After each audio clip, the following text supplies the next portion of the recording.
నమస్కారం శక్తి కార్యక్రమానికి స్వాగతం. ఎంచుకున్న రంగం ఏదైనా దాంట్లో రాణింపు సాధించడమే మహిళల లక్ష్యం. ఆ కోవకే చెందుతారు ఇంద్రగంటి కిరణ్మయి గారు. డాక్యుమెంటరీ ఫిలిమ్స్ మేకింగ్లో తనకంటూ ప్రత్యేక స్థానాన్ని సంపాదించిన ఇంద్రగంటి కిరణ్మయి గారు ప్రస్తుతం మనతో ఉన్నారు. మరి వారితో మాట్లాడదాం.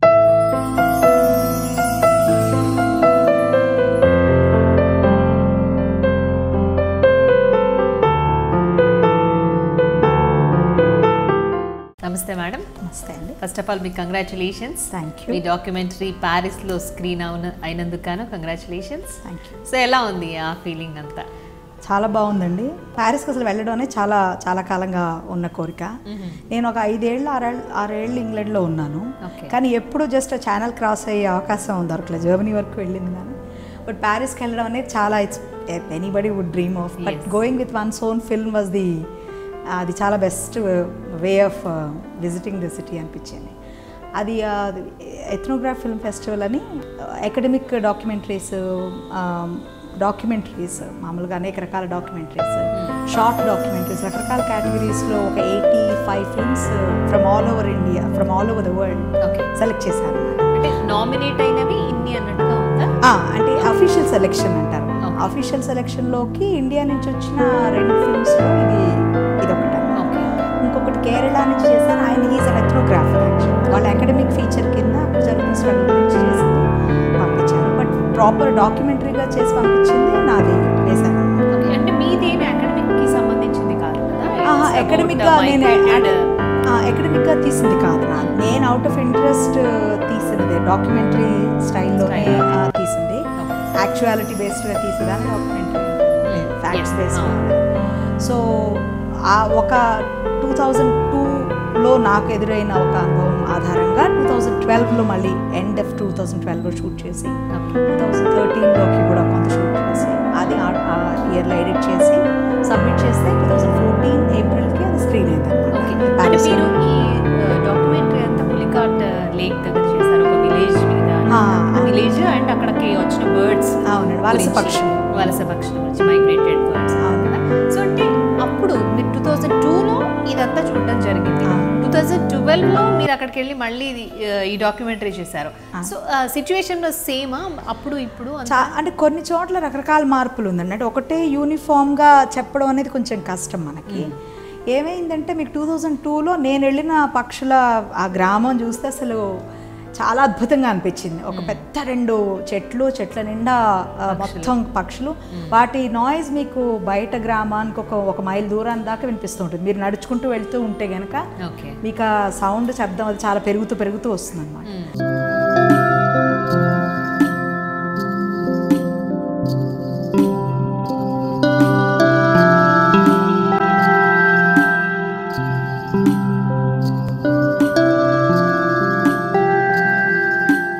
అలా ఉంది. నేనేం చేశానంటే యాక్చువల్గా అదొక్కటే కాదు అన్నట్టుగా వేరే చోట్లకి వెళదాం. అసలు మన కోస్టల్ ఆంధ్రాలో పక్షుల విజిట్స్ అనేది ఇట్స్ హ్యూజ్ మైగ్రేటరీ రూట్ అని చెప్తారు అనమాట.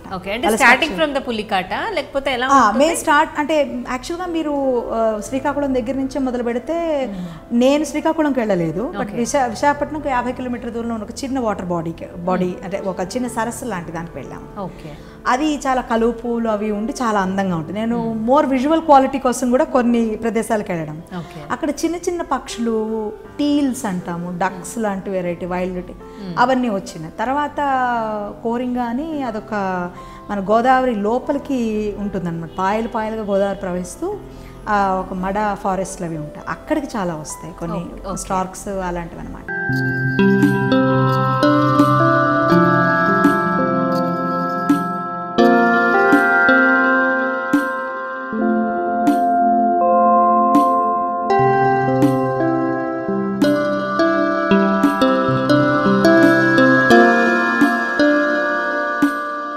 తర్వాత అక్కడి నుంచి కొల్లేరు మేజర్గా కవర్ చేస్తుంది. కొల్లేరులో చాలా ఇష్యూస్ ఉన్నాయి మీకు. తర్వాత ఉప్పలపాడు గుంటూరు, ఆ తర్వాత సౌత్కి వెళ్తే మీకు పులికాట్. సో మీరు పులికాట్, నెల్లూరు, గుంటూరు, కృష్ణ, ఈస్ట్ వెస్ట్ గోదావరి అనుకోవచ్చు. ఈస్ట్ గోదావరి అండ్ విశాఖపట్నం జిల్లాలు అనుకోవచ్చు అన్నమాట. బట్ దాన్ని కూడా ఎందుకు అసలు మొదలు పెట్టాను అనడానికి కారణం వెదురుపట్టు. ఈ పులికాట్ లేక్కి వెళ్ళడము అక్కడ జరిగిందనమాట. కానీ అసలు చాలామందికి అక్కడ ప్రాంతంలో లోకలైజ్డ్గానే తెలిసిన వాళ్ళు ఉంటారు. చాలామందికి కృష్ణా జిల్లాలో ఉన్న వాళ్ళకి కొల్లేరు విజిట్ చేసి ఉండకపోవచ్చు, ఉప్పలపాడు ఎక్కడ ఉందో తెలియదు, తర్వాత అసలు పులికాట్లు ఇన్ని వస్తాయని తెలియదు. అంత అవి ఎంతెంత ఉంటాయంటే ఇంత పెద్ద పెద్దగా ఉంటాయండి. అవి లిటరల్ స్ప్రెడ్ చేస్తే ఇవి నిజంగా అసలు ఇక్కడ ఈ ప్రపంచానికి చెందినమైన అంటే అంత అందమైన పక్షులు అంత పెద్దగా ఉంటాయి. And they have different plumage. అంటే వాటి రెక్కలు, వాటి కలర్స్, వాటి మిడిల్ ఈస్ట్ ఏషియా నుంచి వస్తాయి అన్నీ రావు, సెంట్రల్ ఏషియా నుంచి కొన్ని వస్తాయి, కానీ చాలా లాంగ్ రూట్ అయితే తీసుకుంటాయి. ఇప్పుడు మీకు ఫ్లెమింగో ఫెస్టివల్ చేస్తూ ఉంటారు, మీకు ఈసారి వస్తే ఫ్లెమింగోస్ వచ్చి కచ్, రాణ్ ఆఫ్ కచ్ అంటారు, గుజరాత్ కట్ పక్కన రాజస్థాన్ అటువైపు నుంచి వస్తాయి. తర్వాత మీకు ఇంకా కొంచెం దూరం నుంచి కూడా అవి వస్తాయి.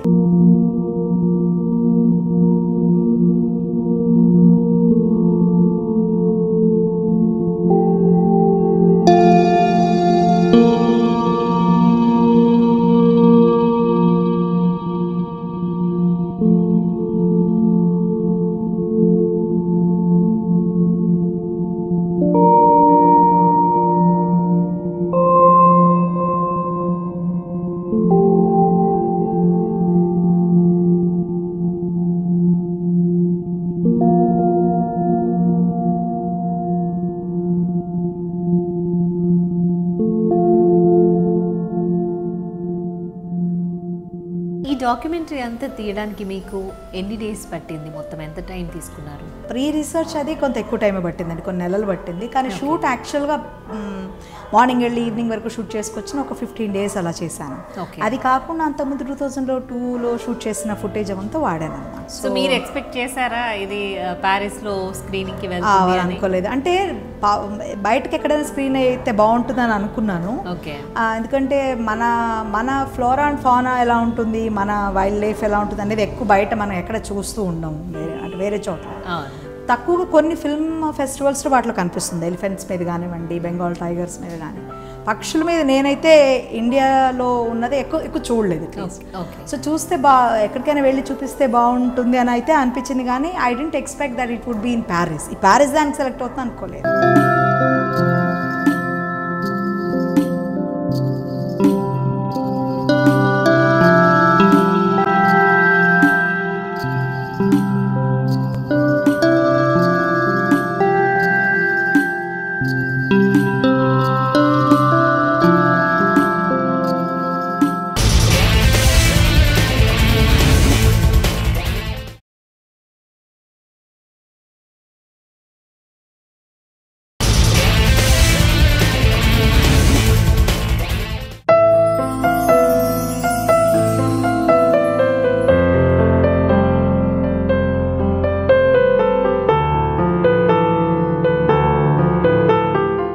డాక్యుమెంటరీస్ చేయాలి అన్న థాట్ ఎలా వచ్చింది మీకు?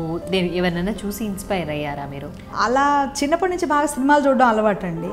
అండ్ నాకు కొంచెం అంటే నాన్ ఫిక్షన్ బాగా చదువుతాను, నాకు ఇష్టంగా చదువుతాను. ఫిక్షన్ కంటే కూడా ఎక్కువ మామూలుగా అంటే ఇంక్లినేషన్ కూడా ఎక్కువ చదువు సీరియస్గా ఉన్న వర్క్స్ అవి చదవడం అది ఉంది. ఆ ఫిల్మ్స్ తీయాలన్న ఇంట్రెస్ట్లో దానిలో నాకు తొందరగా పట్టుబడింది బహుశా డాక్యుమెంటరీ ఫిల్మ్ మేకింగ్. అంటే ఎక్కువ ఇష్టంగా కూడా దాన్ని. అంటే ఈ రిలేటెడ్లో ఏమైనా దీనికి రిలేటెడ్లో ఏమైనా కోర్స్ చేశారా మీరు? చేశానండి, అంటే MFA చేశాను ఫిల్మ్ మేకింగ్లో, ఫిల్మ్ డైరెక్షన్, ఫిల్మ్ ప్రొడక్షన్ అంటారు అది. అది 99 నుంచి 2001 వరకు నేను టొరంటోలో చదువుకున్నాను, మన యార్క్ యూనివర్సిటీలో అన్నమాట. I think that change a lot of things. నాకు బెస్ట్ టీచర్స్, మాకు మేము నేర్చుకున్న విషయాలు అవి చాలా బాగా ఉండడము. అసలు ఫస్ట్ ఆఫ్ ఆల్ మనకు ఎక్స్పోజర్ చాలా అదే కావాలనుకున్నా కూడా నేను. ఇక్కడ అంతకుముందే నేను యాక్చువల్గా డాక్యుమెంటరీ చేశాను. అది APMSS అని ఒక విమెన్స్ ఆర్గనైజేషన్ వాళ్ళకి, వాళ్ళు ఒక ఆడవాళ్ళు ఎవరైనా ఉమెన్ ఫిల్మ్ మేకర్ ఎవరైనా తీస్తే బాగుండు అని అప్రోచ్. అది అసలు నేను ఊహించలేదండి. That was a huge turn around, like it's a huge big opportunity and it changed everything for me. 96లో జరిగింది అది. అది అప్పటికి నేను ఏం చేయాలంటే ఒక చిన్న ఒకటికే మన వీడియోగ్రాఫర్ని పిలిపించి మన పెళ్ళిళ్ళు తీసే దానితో అమ్మమ్మ మీద ఒకటి తీసాను. అది మీ ఫస్ట్? అది ఫస్ట్ అసలు ప్రారంభం మన టెక్కే కొట్టడం అది చేసి అది ఒక రోజులోనే, మళ్ళీ ఎక్కువ రోజులు పెడితే ఎక్కువ డబ్బులు అవుతాయి అంతా కూడా అప్పటి నుంచే కొంత డబ్బులు ఎలా ఖర్చు పెట్టుకోకుండా ఎక్కువ కాకుండా మనం ఎలా తీయాలని. So that was the first very sort of available దీంతో చేసేలాగా. చాలా మా ఇంట్లో వాళ్ళకి అది బాగా నచ్చిన ఇది అనమాట. ఆ తర్వాత హైదరాబాద్ జస్ట్ అనుకోకుండా మా ఫాదర్ ఇక్కడికి రావడం, దాంతో ఇక్కడికి రావడంతో వీళ్ళు అనుకోకుండా అప్రోచ్ అయ్యారు త్రూ HCUలో ఉన్న ఫ్రెండ్స్ వాళ్ళ ద్వారా అనమాట. ఓకే, ఎవరైనా చేస్తారా అంటే అలాగే తప్పకుండా చేస్తాను అంటే ఇంత మనీ ఇస్తాం మీకు అంటే తప్పకుండా అసలు చేయడానికి సిద్ధం ఉంది. So I went and we hired nice equipment, track and ట్రాలీలు అవి తెచ్చుకోవడం. అదేంటంటే ఒక particular activity rural women participate చేస్తూ విలేజ్ ప్రొఫైలింగ్ అది చేయడం. That was selected in Mumbai film festival.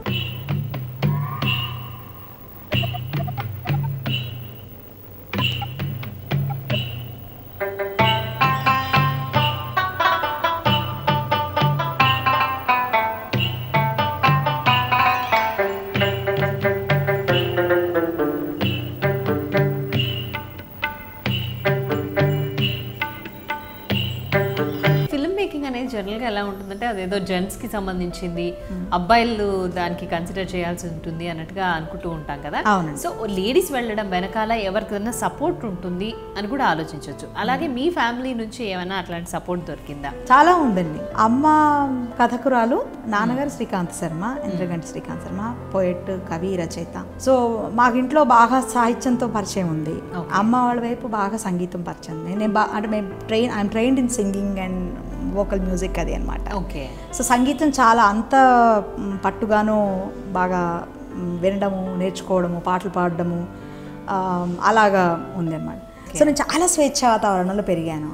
ఎక్కువ మా కజిన్స్ అందరూ మగ పిల్లలు, ఒక విధంగా నేను ఒక్కదాన్నే ఆడపిల్లను అనమాట. మా బ్రదర్ కూడా బాగా ఇంట్లో మ్యూజిక్ వినడాలు, సినిమాలు చూడాలు అవన్నీ చాలా ఎక్కువగా ఉండేవి.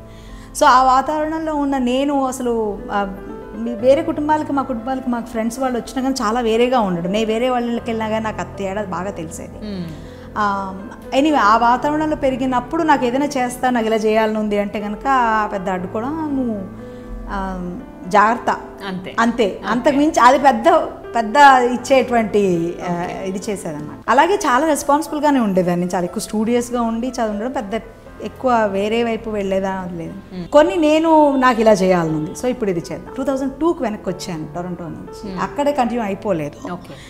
వచ్చినప్పుడు వెంటనే నాకు ఒక 3-4 నెలల్లోనే మీరు మాకు ఫిల్మ్స్ చేయాలని, అంతకుముందు ఆర్గనైజేషన్ వాళ్ళు మళ్ళీ రావడము, వాళ్ళకి వరుసగా 3 చేయడము. Towards the end of the day, everybody gathered to discuss the findings.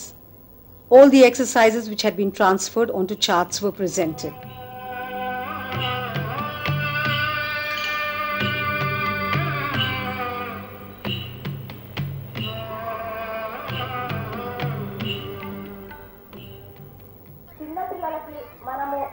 The village map,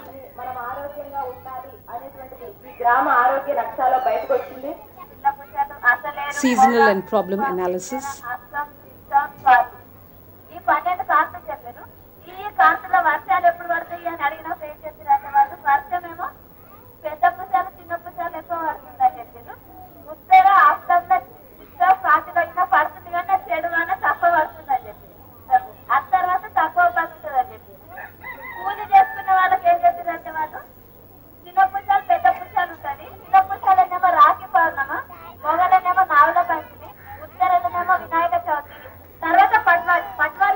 linkages.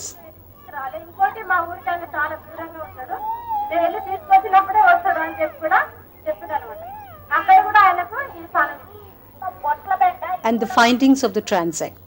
అలా చేస్తూ వచ్చిన రకరకాల ఆల్మోస్ట్ ఎవ్రీ ఇయర్ ఒక్కొక్కటి ఏదో ఒకటి చేస్తాను. నేను ఎక్కువ ఏం చేస్తాను, డెవలప్మెంట్ సెక్టర్లో చేశాను. ఓకే, నేను ఇలాగే చేయాలనుకోవడం లేదు. ఆ మధ్యలో చేసిన ఒక ఫిల్మ్ ఏంటంటే కవి ఇస్మాయిల్ మీద ఒకటి చేశాను 2003లో. మేము చిన్నప్పుడు బాగా చదువుతూ ఇష్టపడుతూ చిన్నప్పటి నుంచి కూడా మాకు బాగా పరిచయం ఉన్న కవి ఆ ఇంట్లో. చిగిర్చే చెట్టుకి ఎగిరే పిట్ట ఆదర్శం, పత్రాల్ని విదిల్చి పైకెగరాలని ప్రయత్నం, కదలక మెదలక కప్పులు మూసుకొని నిద్రపోయే క్షుద్ర గృహాలకు అతీతంగా ఎదుగుతుంది. అందుకనే శీతాకాలం ఎత్తి వచ్చిన భీతి చెందదు చెట్టు.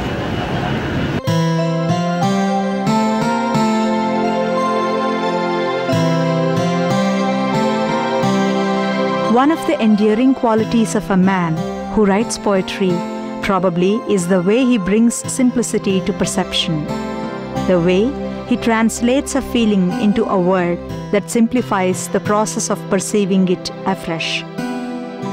This documentary looks at the poetic contribution of one of the great modern Telugu poets, Ismail.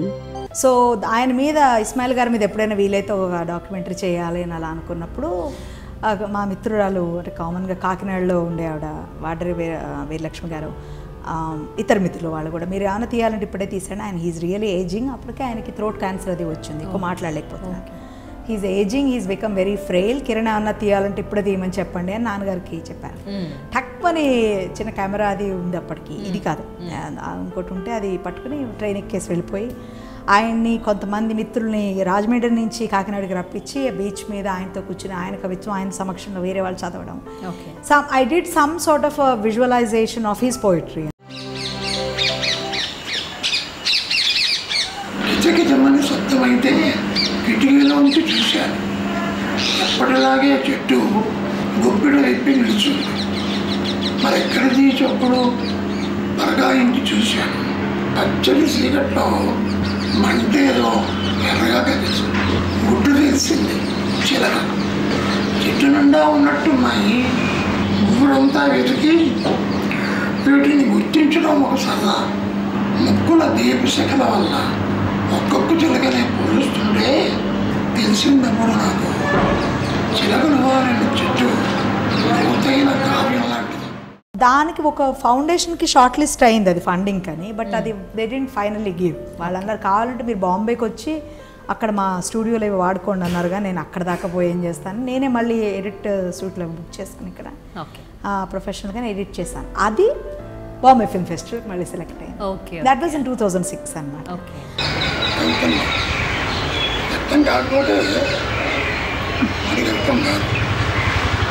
చంద్రుడు చంద్రునిలాగే స్ఫటిక స్వచ్ఛంగా ఉన్నాడు. ఎంత ముంచినా ఏటి నీళ్లలో కరగడు. కాలవ చెట్ల నీడల్ని కలచకుండా పారుతోంది.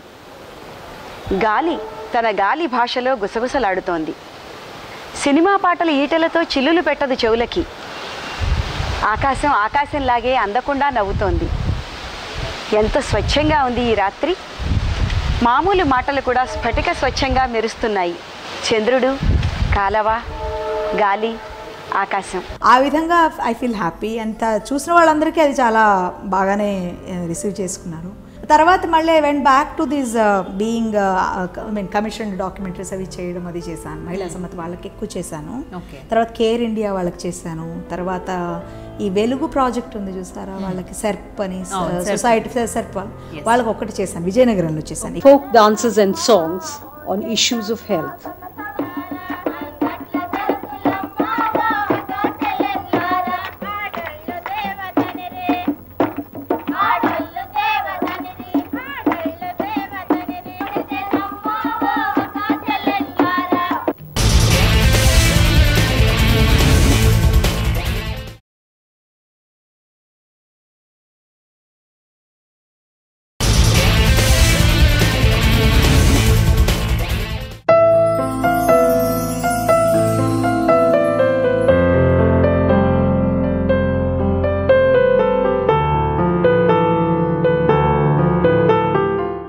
చేస్తున్నప్పుడు ఎప్పుడైనా ఒక ఫీచర్ ఫిలిం చేయాలి అన్న థాట్ రాలేదా మీకు? ఉంది వచ్చింది. అది చేయాలని అనుకున్నారు. ఆల్మోస్ట్ ప్రయత్నంలాగా వెళ్ళి ఒక షార్ట్ ఫిల్మ్ కానీ ఇలాగా చేయడము. బట్ కానీ ఎందుకో దాని తాలూకు నేను అంటే ప్రొడ్యూసర్స్ని కలవడం కానీ దాన్ని ఒక విరోచితంగా అసర్టివ్గా బయటకు వెళ్ళి చెప్పుకోవడం కానీ ఎక్కువ చేయలే. ఓకే, నాకు ఎందుకో ఆ విధంగా చేసేటువంటి తత్వం లేదేమో maybe. So documentaries are more ఏంటంటే మీరు feature film you work with a team. Okay, so టీమ్కి చేయడం, ఆర్టిస్టులు ఉండాలి, మీకు అదేంటి చాలా అవసరం ఉంటుంది అక్కడ. అది చేయలేనని కాదు, అది చాలా చేస్తూ వచ్చాను కానీ ఎక్కువ క్వైట్గా చేస్తూ రావడం అది. బట్ డాక్యుమెంటరీలు ఏంటంటే it's one persons vision and you almost handle the camera, you almost decide how you want cut the shot and editing అన్ని విధాలు. నేనైన ట్రైనింగ్కి నాకు అప్పట్లో ఇది చాలా కరెక్ట్గా ఒదిగిందని. ఓకే, అండ్ పైగా నాకున్న ఆలోచనలకి డాక్యుమెంటరీ ఫిల్మ్ మేకింగ్ చాలా ఎక్సైటింగ్గా ఉంటుంది. నాకు 14-16 గంటలు నిలబడి పొద్దున్న మామూలు లేచి దాన్ని ఎలా సెట్లోకి వెళ్తాను అలాగే 10:30-11 అలాగే ఉండగలను. The individual household information and major diseases are transferred from the ground onto paper.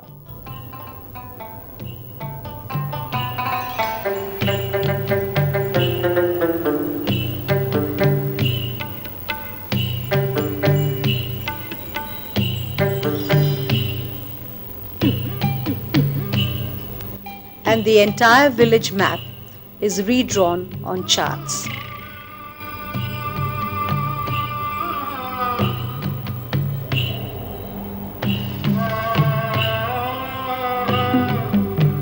తర్వాత ఇప్పుడు నేను ఆలోచిస్తున్న ధోరణి, తర్వాత ఎలా తీయాలనే రకరకాల ఇవి కూడా బాగా పట్టుబడింది అనిపించు. సో బీయింగ్ ఎ లేడీ ఎప్పుడైనా ప్రాబ్లం ఫేస్ చేయడం జరిగిందా? అంటే ఒకవేళ జంట అయి ఉంటే ఇంకా బాగా చేసేదాన్ని అని ఏమైనా ఫీలింగ్ ఉందా? Or being a lady only సక్సెస్ఫుల్గా చేయగలిగాను అనిపించిందా? ఆడవాళ్ళం అవ్వడం వల్ల నేను ఎక్కువ శ్రమ పడ్డాను అనే దానికంటే అసలు ఈ ఫీల్డ్ చాలా శ్రమతో కూడుకున్నది. బట్ ఆ శ్రమని అసలు మనకి శ్రమే కాదనుకునేలాగా అన్న యాటిట్యూడ్ జనరల్గా కొంత మనకి ఉంటే కనుక తేలిక మీద ఇంట్రెస్ట్ ఉంటే న్యాచురల్ గా అట్లా అనిపిస్తుంది. అవును, మీరు చెప్పినట్టుగా 14 hours అయినా కూడా నేను అలాగే ఉంటాను రాక్షస్ అంటారు. బట్ వేరే విషయాలు చాలా తొందరగా షార్ట్ నాకు పేషెన్స్ లెవెల్స్ ఉంటాయి. బట్ ఈ విషయంలో అస్సలు పేషెన్స్ తక్కువ ఉండదు. అంత కొంచెం కాంప్లెక్స్ క్యారెక్టర్లా ఉంటాం.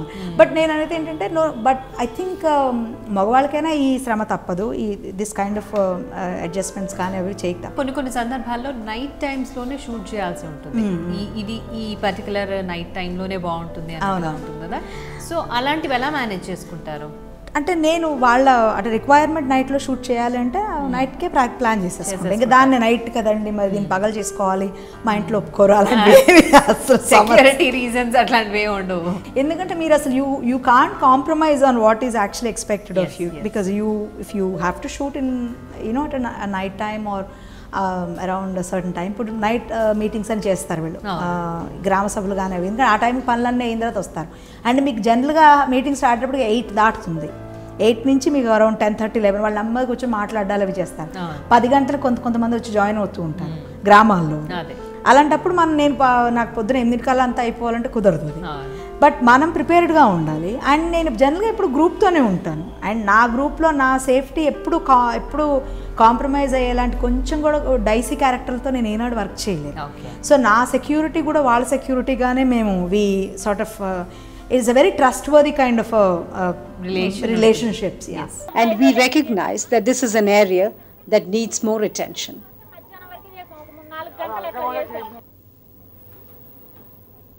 This is both a colorful and interesting exercise which ensures and sustains the involvement of the group.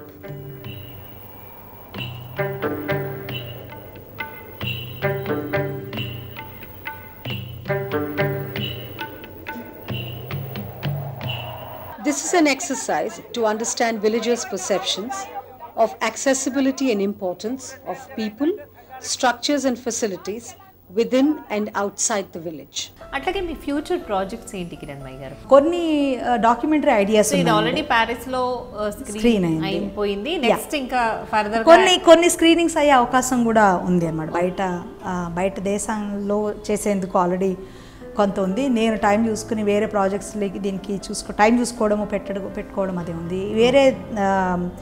వేరే సిటీస్లో ఈ మన ఇండియాలో కూడా స్క్రీన్ చేసే ఆలోచనలు అవి కూడా ఉన్నాయి. So it will have more screenings, that's for sure. Okay, మరి డాక్యుమెంటరీస్ కానీ లేకపోతే ఫీచర్ ఫిల్మ్స్ కానీ ఎవరైనా మిమ్మల్ని ఫాలో అవుతూ ఈ ఫీల్డ్లోకి వచ్చే వాళ్ళకి మీరు ఇచ్చే మెసేజ్ ఏంటి? I think you should just మీరు చేయాలనుకుని చేయాలండి. దానికి ఎక్కువ మన రియాక్టివ్గా ఉండకూడదు. దానికి కావాల్సిన సాధన సంపత్తి ఆర్ ఎక్స్పర్టీజ్ అంతా మీరు డెవలప్ చేసుకోవాలి. ఎప్పటికప్పుడు మన స్కిల్స్ పెంచుకుంటూ ఉండాలి, ఎప్పటికప్పుడు మన నాలెడ్జ్ పెంచుకుంటూ ఉండాలి. ఎందుకంటే చాలా త్వరగా మిమ్మల్ని గేలి చేస్తారు ఇక్కడ. అది మీరు ఇందాక అడిగిన ప్రశ్నకు కూడా అది సమాధానం. ఆడవాళ్ళుగా పనిచేసేటప్పుడు ఏకైక డిస్క్రిమినేటరీ ఎక్కడంటే తొందరగా మీకు అసలు నాలెడ్జ్ ఉందన్న విషయాన్ని యాక్సెప్ట్ చేయలేరు. ప్రూవ్ చేసుకుంటే చాలు. అది బాగా చేయడం ఎలా చేయగలుగుతావా, చేయొచ్చా, ఇది కొంతవరకు చేయగలిగాను, నెక్స్ట్ ఎలా చేయాలి, అదే చేయడం. అంటే మీరు నమ్మినది బాగా చేయడానికి ప్రయత్నం చేయండి. దానికి సంబంధించిన నాలెడ్జ్ని పెంచుకోవడానికి నిరంతరం 24 గంటలు పనిచేయండి. ఏదైనా అకుంఠిత దీక్ష అంటారు చూస్తారు. అంటే like also I think when you are working you completely forget about the world outside. ఎందుకంటే మీరు if you are completely into it, ఏమో ఆ విధంగా మనం ఉన్నాము అంటే కనుక you don't have to think about anything else. Thank you so much Kiranmayya garu. మరి మీ వాల్యుబుల్ టైంని మాతో స్పెండ్ చేశారు, ఎన్నో విషయాలు తెలియజేశారు. Thank you very much. అలాగే మీ ఫీచర్ ఫిల్మ్కి all the best. Thank you.